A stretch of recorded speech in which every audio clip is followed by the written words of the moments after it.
কি করে বুঝবেন মৃত্যুটা ভালো হলো?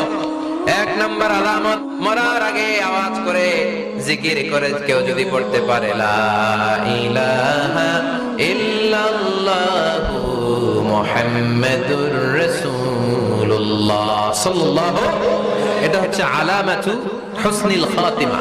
আপনার মৃত্যুটা যে ভালো মৃত্যু হয়েছে এটার আলামত।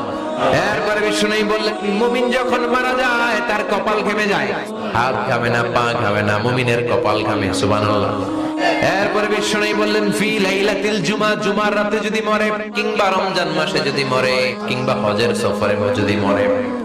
এরপরে বিষ্ণু বললেন, আল্লাহর রাস্তায় জিহাদ করে কালেমার বাণীকে উপরে তুলে ধরার জন্য কেউ যদি শাহাদাতের বাণী, শাহাদাতের পেয়ালা পান করে, শাহাদাতের মৃত্যুর চাইতে ভালো মৃত্যু আর হতে পারে?